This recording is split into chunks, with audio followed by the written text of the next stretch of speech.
Court అభిప్రాయం. ప్రభుత్వ పాఠశాలల్లో ఇంగ్లీష్ మీడియం బోధనపై హైకోర్టు కీలక వ్యాఖ్యలు చేసింది. పిల్లలకు ఇంగ్లీష్ పరిజ్ఞానం తప్పనిసరి అని స్పష్టం చేసింది. లేకపోతే పిల్లలు ఆయా రంగాల్లో రాణించే అవకాశాలు తక్కువగా ఉంటాయని తెలిపింది. హైకోర్టు తాజా వ్యాఖ్యల నేపథ్యంలో గత జగన్మోహన్ రెడ్డి ప్రభుత్వ పాలనలో ఇంగ్లీష్ మీడియంకు ఇచ్చిన ప్రాధాన్యత మరోమారు చర్చనీయాంశంగా మారింది. జగన్ ఎంతో ముందు చూపుతో చేసిన పనిని హైకోర్టు కూడా సమర్థించిందని విద్యారంగ నిపుణులు అభిప్రాయపడుతున్నారు. ప్రభుత్వ పాఠశాలల్లో ఇంగ్లీష్ మీడియం బోధనపై హైకోర్టు చేసిన కీలక వ్యాఖ్యలు చర్చనీయాంశంగా మారాయి. ఇంగ్లీష్ అనేది అందరినీ ఏకం చేసే ఒక అంశమని కోర్టు అభిప్రాయపడింది. పిల్లలకు తెలుగుతో పాటు ఇంగ్లీష్ మీడియంలో కూడా చదువుకునే అవకాశం కల్పించడం ద్వారా వారు ఇతర రంగాల్లోకి ఎదగడానికి వీలుగా మెరుగైన అవకాశాలు లభిస్తాయని హైకోర్టు స్పష్టం చేసింది.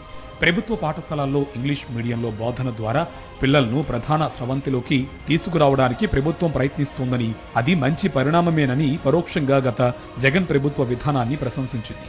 ప్రస్తుత కాలంలో ఇంగ్లీష్ పరిజ్ఞానం లేకుంటే విద్యార్థులకు తగిన అవకాశాలు దొరక్కపోవచ్చని, ఇది ఎవరూ కాదనలేని వాస్తవమని హైకోర్టు స్పష్టం చేసింది. ఇంగ్లీష్ మీడియానికి సంబంధించి జగన్ ప్రభుత్వం ఇచ్చిన ప్రాధాన్యత నేపథ్యంలో నాడు ప్రతిపక్షంలో ఉన్న చంద్రబాబు, ఇతర టీడీపీ నేతలు అత్యంత జుగుప్సాకరంగా మాట్లాడారు. జగన్ ప్రభుత్వ ఇంగ్లీష్ మీడియం పాలసీని పదే పదే తప్పుబట్టారు. ప్రైవేట్ పాఠశాలలకు ధీటుగా ప్రభుత్వ బడుల విద్యార్థులు ఇంగ్లీష్ మాట్లాడాలనే ఆకాంక్షతో ఆ మేరకు జగన్ ప్రభుత్వం చర్యలు తీసుకుంటే ఎగతాళి చేశారు. పిల్లలు ఇంగ్లీష్లో మాట్లాడుతుంటే టీడీపీ నేతలు కొందరు సోషల్ మీడియాలో ఎగతాళి చేశారు. అయినా సరే పిల్లలు తమ సత్తా చాటుతూ వచ్చారు. ఇంగ్లీష్లో తమకున్న పరిజ్ఞానాన్ని అద్భుతంగా ఆవిష్కరించారు. Manavadi Naduneri is the first of its kind program that turns government schools into top-class educational institutions. We are having more than 1,500 words in our memory bank. I just imitate and I will learn English slang. Really thankful to our CM sir also. He launched many scholarship schemes. Jagan పాలనలో ప్రభుత్వ పాఠశాలల్లో తెలుగు మీడియంతో పాటు English మీడియానికి ప్రాధాన్యత ఇచ్చారు. ఆ మేరకు విస్తృతంగా సౌకర్యాలు, వనరులు కల్పించారు. అది చూసి సహించలేని టీడీపీ నేతలు జగన్మోహన్ రెడ్డి ప్రభుత్వం తెలుగును అణగదొక్కుతుందంటూ విష ప్రచారం చేశారు.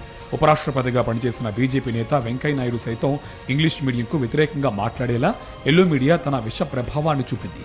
దాంతో ప్రభుత్వ బడుల్లో ఇంగ్లీష్ మీడియం ప్రవేశపెట్టడాన్ని సవాల్ చేస్తూ చంద్రబాబు ప్రేరేపిత అనుచరులు కొందరు కోర్టు మెట్లెక్కారు. ప్రభుత్వ పాఠశాలల్లో ఇంగ్లీష్ మీడియం బలోపేతమైతే అది ప్రైవేటు పాఠశాలలకు ఇబ్బందేననే దుష్ట సంకల్పంతో నాడు టీడీపీ నేతలు కుట్రపూరితంగా పనిచేశారు. వారి వాదనల్ని, విషపూరిత ప్రచారాన్ని తప్పుబడుతూ ఇంగ్లీష్ మీడియాన్ని సపోర్టు చేస్తూ తాజాగా హైకోర్టు న్యాయమూర్తులు చేసిన వ్యాఖ్యలు మరోమారు జగన్ ప్రభుత్వ ఇంగ్లీష్ మీడియం విధాన గొప్పతనాన్ని ప్రత్యేకంగా చాటుతున్నాయి. ప్రభుత్వ పాఠశాలల్లో ఇంగ్లీష్ మీడియం బోధనపై